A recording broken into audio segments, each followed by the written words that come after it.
Haqiqiy Toshkentcha choyxona palovini alanga guruchdan tayyorlab ko'ramiz. Bu choyxona palovini dumbani o'zidan chiqqan yog'larga tayyorlaymiz. Kattaroq suyeli bo'layli go'shtlarimizni qovurib olib, piyozni iloji boricha qizartirib, lekin kuymasdan oldin go'shtlarimizni solib qovurib, ozgina tuz berib qovurishda davom etamiz. Go'sht seli chiqib yaxshilab qovurilgandan keyin sabzini qo'shib qovurishda davom etamiz. Bir xilda qovurilgandan keyin suv solib, zira sepib, xohishga ko'ra garimdori chesnoli solib, zirvegimizni qaynatib qo'yamiz. 1 soat shira tortib yetilgan zirvegimizni ustiga garimdori chesnolarini olib, kerak bo'lsa ozgina suv solib, 1 soat oldin yuvib qo'ygan guruchlarimizni solib olamiz.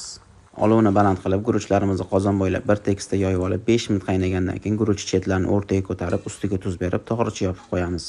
Tog'orachaning chetlaridan parcha chiqish boshlash bilan olovni past holatda 20 minutga dimlab qo'yamiz. 20 minut davomida yaxshilab parlanmagan guruchlarimizni qozonimizni ikki yonbosh tomoniga olib aylantirib, tegna holatlarini hamda suvini tekshirib qo'yamiz. Guruchlarni gumbaz shakliga keltirib, kerak bo'lsa ozgina suv berib, olovimizni ko'tarib, tog'oracha yopib, parcha chiqishi bilan past qilib, yarim soatga dimlab qo'yamiz. Man uchun oshga eng munosib bo'lgan guruch alangadan bo'lgan choyxona palovimiz tayyor. Qanchalik o'xshat olganligimizni kommentlarda yozib ketarsiz. Bu videoni choyxona palovini uy sharoitida tayyorlashga qiynalayotgan do'stlaringizga yuborib qo'ying. Xato va kamchiliklar uchun ma'zur tutasiz. Vaqtingizga rozi bo'ling. Assalomu alaykum.